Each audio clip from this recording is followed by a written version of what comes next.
Hey everybody, and welcome to my channel. Today I'm going to be discussing Civil War 1861-1865. It is a great strategy game in my opinion. It is not like anything I've really played before. It's got some aspects that you see in other games, but it's really different in its own regard. Now, we're looking at the home screen, and the amount of things you were able to do in this game just is amazing. Like, one of my favorite aspects is the avatars. You are able to create avatars and put their birthdays, what kind of aspects about them, whether they went to West Point, whether they're a veteran of the Mexican-American War. You're able to put them as a professional officer, a volunteer officer. Are they going to be American or Confederate? Me, I like to create my friends and family, and when you go into game, they are actually in the character pool, and they start off as captains. Depending on where you put them, are you going to put them with artillery or cavalry, or leading their own brigade, or even divisions? Depending on where you put them, will determine what kind of promotions they're going to receive, what kind of accolades they'll get. But we're going to look at my previous playthrough. I was a Confederate officer that rose to the rank of Lieutenant General, and the Confederacy ended up winning the war. We're going to jump in here real quick. Excuse me, sorry about that. But I've got my music turned off because I am worried about any kind of copyright issues that I may run into, and I don't want that issue moving forward, so I have turned the music off. But it is actually one of the better soundtracks that I've heard in a strategy game. It really adds to that old-timey feel when you're listening to it.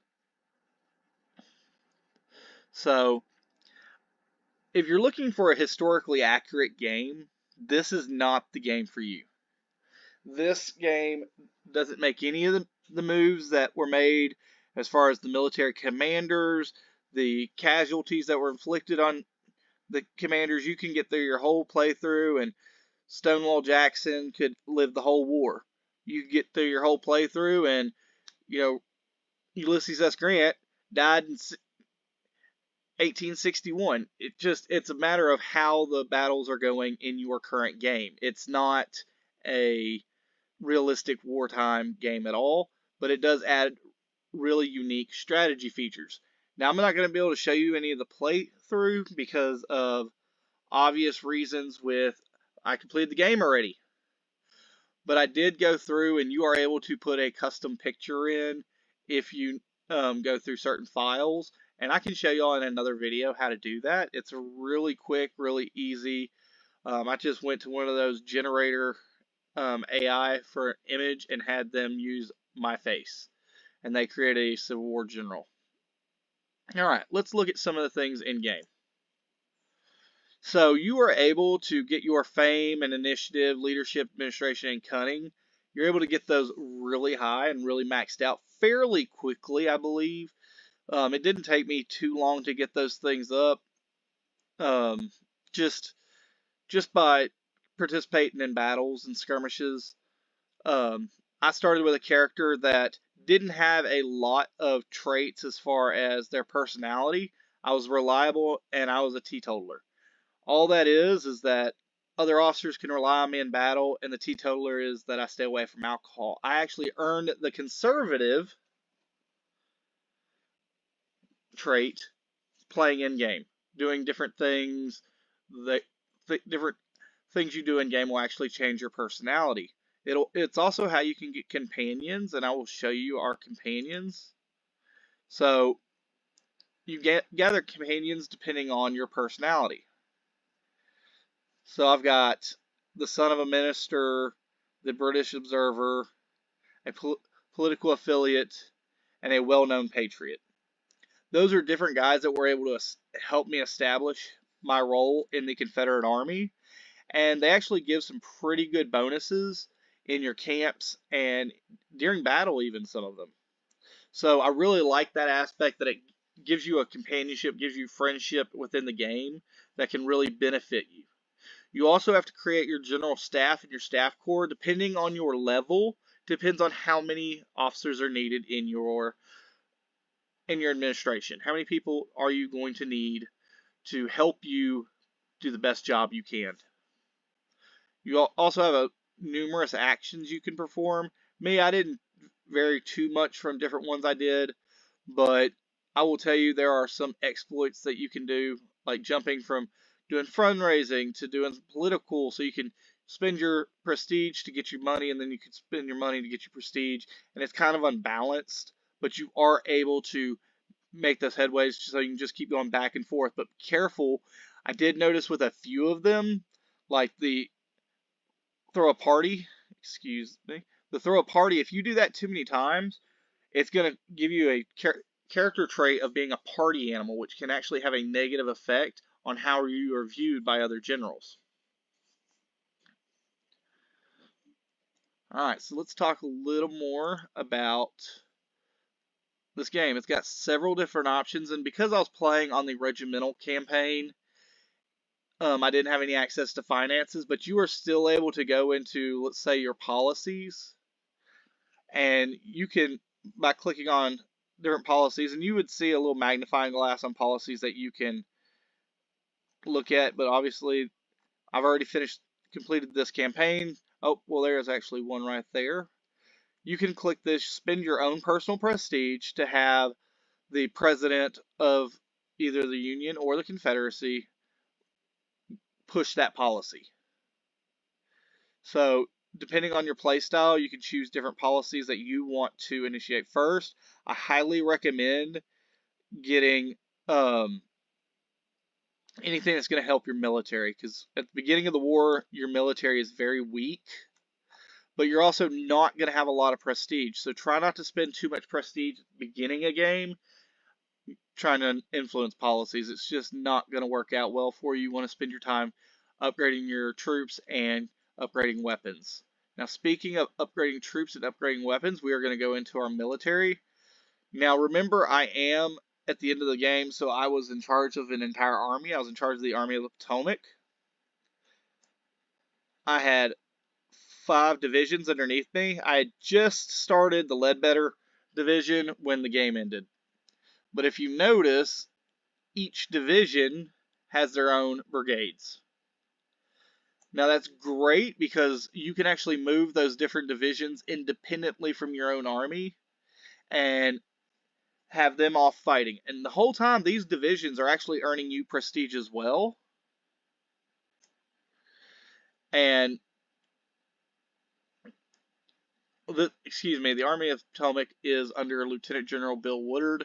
I was actually in charge of multiple armies. I was the Army of Virginia, which had the Army of Shenandoah, the Army of Potomac, and a couple of other armies. Because as the game progresses, it starts adding more and more armies, corps, the different brigades, and you spend your own prestige to increase the number of troops you have. So I can come in here to Cooper's division. I can click this plus sign. If you notice, there's not a lot of troops available.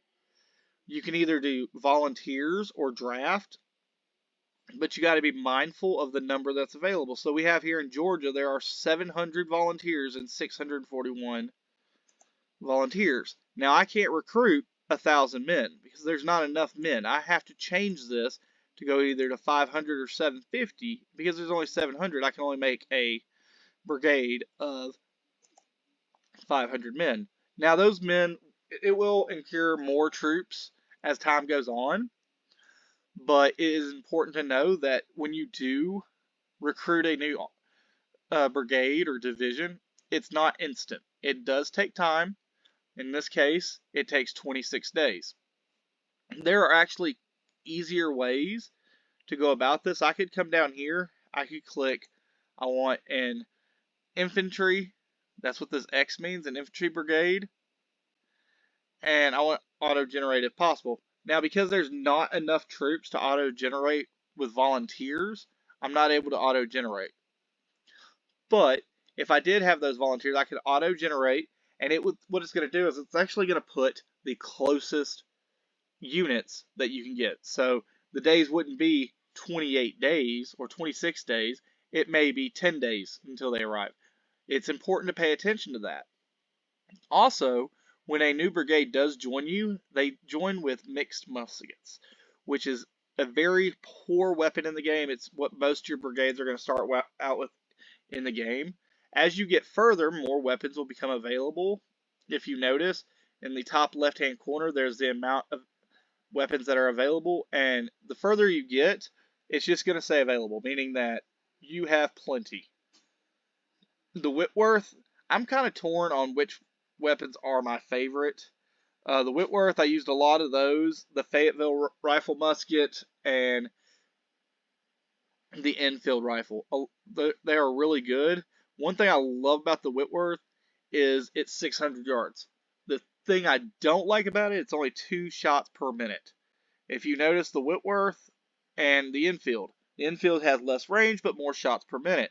Whitworth has better range but less shots per minute. So you really need to decide which one. That's why I kind of split in them between with the Fayetteville, because it's kind of the best of both worlds. It has good range, but it also has good rate of fire. Now, also, it doesn't say it on here, but if you scroll over the top of it, you want to look at your screen, and it's going to tell you what caliber, what the range, what the weight, which is going to help. The weight of the weapon is actually going to affect your marching speed, but it also shows you the accuracy. Now, if you see, the accuracy for the Fayetteville is mediocre, whereas the Enfield is also mediocre. The Whitfield, sorry about that, is excellent. So you're actually getting better shots off with the Whitfield. It just depends on, are you playing a far game? Are you playing a close game? What kind of game are you playing? I'm going to go ahead and cancel it because there's really no need. And I'm going to show you some artillery pieces. Now, it's important to know you want different types of artillery within your army. You don't want to just stick with all, 24-pound howitzers. As much as that, as awesome as that sound, they're not going to be as well equipped to deal with quick skirmishes. They don't shoot as far, they do shoot fairly quick, but you want distance between your artillery, because the artillery does not move quick on the battlefield at all. Alright, let's get to a couple other things. We can talk about, we can look at our officers tree. Now, the officers that are killed in action will pop up on the screen. It'll show. Let's see if I can find one real quick that might be wounded in action. Like Major General Maxie Gregg, he's wounded in action. You also have missing in action and killed in action.